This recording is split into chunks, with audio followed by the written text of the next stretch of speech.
L'Italie, c'est la dolce vita, la beauté, la gastronomie, mais aussi quelques codes à connaître. Certains petits gestes qu'on fait sans y penser peuvent vite faire tiquer en Italie. Alors aujourd'hui, on vous partage les faux pas les plus fréquents et comment les éviter pour vivre une expérience 100% italienne. Que vous partiez à Rome, Florence ou à Venise, ces conseils vont vraiment vous aider à mieux comprendre les habitudes locales et à profiter pleinement de votre séjour. Parce qu'en Italie, c'est les petits détails qui font toute la différence. La façon de s'habiller, de manger, de commander un café ou même de traverser la rue. Salut, nous c'est Caroline, Et Yann, conseillère en voyage. Après avoir exploré près de 25 pays et fait des rencontres marquantes, on a décidé de savourer pleinement notre passion, le voyage. notre but est de vous aider à vivre comme nous des expériences inoubliables. Sur cette chaîne, on vous partage nos meilleurs conseils, idées d'itinéraires et bons plans pour que vos voyages soient simples, authentiques et mémorables. Abonnez-vous pour ne rien manquer de nos vidéos pratiques et inspirantes. Allons-y! On commence avec un classique, Et pourtant, presque tout le monde tombe dans le piège la première fois. ne pas acheter de bouteilles d'eau. En Italie, acheter de l'eau, c'est un peu comme payer pour respirer. Exactement. Dans toutes les villes, il y a des fontaines publiques, souvent magnifiques d'ailleurs, où l'eau est potable. À Rome, par exemple, on les appelle nasoni. Ces petites fontaines en forme de nez qu'on retrouve à chaque coin de rue. L'eau y est fraîche, gratuite et parfaitement sûre à boire. Donc, au lieu d'acheter des bouteilles à chaque arrêt, apportez une gourde. C'est plus écologique, plus économique et surtout, vous ferez comme les Italiens. Deuxième point, la tenue vestimentaire. Oui, et pas seulement pour visiter les églises. En Italie, s'habiller, c'est une forme de respect. Pour les lieux, mais aussi pour soi-même. Dans les églises, il faut bien sûr couvrir ses épaules et ses genoux, mais ce principe s'applique souvent ailleurs. On voit souvent des voyageurs en short de plage, en camisole ou même en gougoune dans les centres historiques et disons que ça détonne.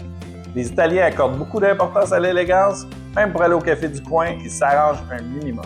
Donc, laissez des vêtements de plage à la place. Une tenue simple, propre et un peu soignée suffit pour se fondre dans le décor. Troisième faux pas, le taxi. En Italie, on lève pas le bras au hasard dans la rue en espérant que le taxi s'arrête. Non, ça marche pas comme ici. Les taxis ne peuvent s'arrêter que dans les zones désignées. C'est des stations officielles, elles sont faciles à repérer, il y a une affiche taxi. On en trouve près des gares, des grandes places ou des hôtels. Sinon, le plus simple, c'est de demander à votre hébergement d'en réserver un. Et surtout, vérifiez que c'est un taxi officiel avec un compteur. Il y a beaucoup de faux chauffeurs, surtout dans les lieux touristiques. Maintenant, parlons train. Parce qu'en Italie, ça peut vite coûter cher de ne pas connaître le système. Oui, l'erreur classique, c'est d'acheter son billet, de monter dans le train et se dire que c'est bon. Sauf que non! En Italie, il faut valider son billet avant d'embarquer dans une petite borne verte ou jaune sur le quai. Si vous oubliez, votre billet est considéré comme invalide. Et là, l'amende peut aller jusqu'à 100 €. Ça arrive souvent aux touristes, alors prenez le réflexe de valider dès que vous achetez un billet papier. Les billets électroniques, eux, sont déjà redatés, donc pas de souci. Autre point qu'on oublie souvent, l'argent comptant. Ouais, la carte est acceptée presque partout, mais il y a des exceptions et elles sont plus nombreuses qu'ici. Le petit café du matin, la gelateria, le marché du samedi ou même le stationnement. Parfois, c'est seulement en espèces. Donc, gardez toujours une vingtaine d'euros en billets et quelques pièces, ça dépanne et ça évite bien les frustrations. Un petit détail, certains terminaux de paiement refusent les cartes étrangères pour de très petits montants. Donc, le comptant reste roi. Parlons maintenant de la meilleure partie, mais aussi celle où on voit le plus de faux pas, le restaurant.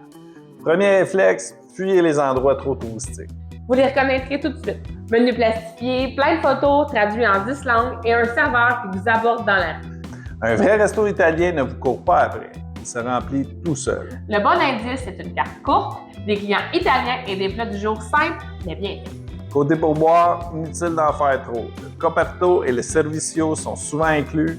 Laissez 1 ou 2 €, c'est parfait. Ensuite, les plats. En Italie, les pâtes, c'est un primo, donc une entrée. La viande ou le poisson, c'est le secondo. Donc, les spaghettis aux boulettes, c'est un plat américain. En Italie, ça n'existe pas vraiment. Pour la pizza, on la partage pas. Chacun la tienne, elle se mange entière avec un couteau et une fourchette. Les règles d'or, on ne coupe jamais ses pâtes. On les enroule à la fourchette doucement en utilisant pas de cuillère. C'est un geste simple mais très respecté là-bas. En Italie, on ne met pas de parmesan sur les pâtes aux fruits de mer. C'est presque une loi non écrite. Le fromage masquerait le goût délicat des produits de la mer, alors on les savoure tels quels, simple et parfait comme ça. Parlons café maintenant, parce que ça aussi, c'est sacré en Italie. Le cappuccino, c'est le matin, point final. Après 11h, si vous en commandez un, vous risquez de faire lever un sourcil. On parle même de couvre-feu du cappuccino, tellement c'est sérieux. Parce qu'en Italie, le cappuccino est considéré comme un petit déjeuner, du lait, donc quelque chose de lourd. Après un repas, on prend plutôt un espresso ou un macchiato et on le boit debout au comptoir en quelques secondes pour installer une vingtaine de minutes. Le café en Italie, c'est un rituel, presque un art de vie. Autre erreur fréquente, arriver sans billet pour les grands sites. On pense souvent qu'il suffit de se présenter à la porte et d'acheter un billet, mais ce temps-là est révolu. Le Vatican, les musées de Florence, le Colisée à Rome ou même certaines galeries à Venise affichent complètes des jours, voire des semaines à l'avance. Les files d'attente peuvent être interminables, surtout en haute saison, et les billets vendus sur place coûtent souvent plus cher. Réserver à l'avance, c'est non seulement gagner du temps, mais aussi éviter beaucoup de frustration. Et pour certaines visites comme la basilique Saint-Pierre ou les offices, vous pouvez même choisir un créneau horaire précis pour éviter la queue. En Italie, traverser la rue, c'est presque un sport national. Il faut le voir pour le croire. Même sur un passage piéton, partez pas en pensant que la voiture va s'arrêter forcément. Disons que le code de la route ici est parfois interprété avec souplesse. Le bon réflexe, c'est toujours chercher le regard du conducteur avant de s'engager. Une fois que vous avez ce petit échange visuel, allez-y avec assurance, mais sans brusquer.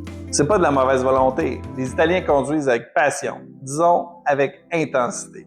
Il faut juste comprendre leur rythme de vie. Après quelques jours, on s'y habitue. Et enfin, un dernier conseil, peut-être le plus important, ne cherchez pas l'Italie parfaite. L'Italie, c'est pas une carte postale figée. C'est un pays vibrant, vivant, parfois un peu désordonné. Et c'est exactement ce qui la rend si attachante. Oui, il y a du trafic, du bruit, des graffitis, des chantiers, parfois même des odeurs qu'on préférait oublier. Mais il y a aussi cette énergie, cette beauté spontanée, une conversation animée sur une terrasse, un coucher de soleil sur un port plein de vie. En voyageant en Italie, il faut accepter le contraste entre le chaos et la grâce. Quand on lâche prise là-dessus, quand on cesse de comparer à l'image parfaite qu'on avait en tête, c'est là qu'on découvre la vraie Italie. Alors, en résumé, l'Italie, c'est bien plus qu'un décor de rêve ou une liste de monuments à visiter. C'est une façon de vivre, un rythme à adopter. Pour bien en profiter, il suffit de quelques réflexes simples.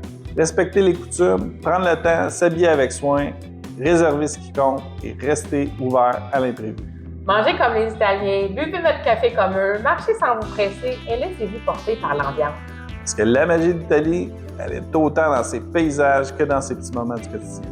Si vous acceptez de ralentir un peu et de vivre à leur rythme, vous allez vraiment goûter à la Dolce.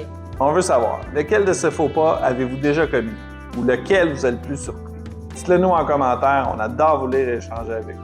Si cette vidéo vous a été utile, mettez un j'aime, abonnez-vous à la chaîne pour ne rien manquer de nos prochains conseils voyages. Et suivez-nous sur Facebook et Instagram pour profiter de toutes nos promos, inspirations et astuces exclusives. Tous les liens sont dans la description. Et avant votre prochain voyage, pensez à télécharger la liste de voyages. Notre guide pratique et indispensable pour ne rien oublier avant, pendant et après le voyage. Avec cette checklist complète, partez l'esprit vraiment tranquille. Le lien pour obtenir votre copie gratuite est juste en dessous dans la description. Hasta luego!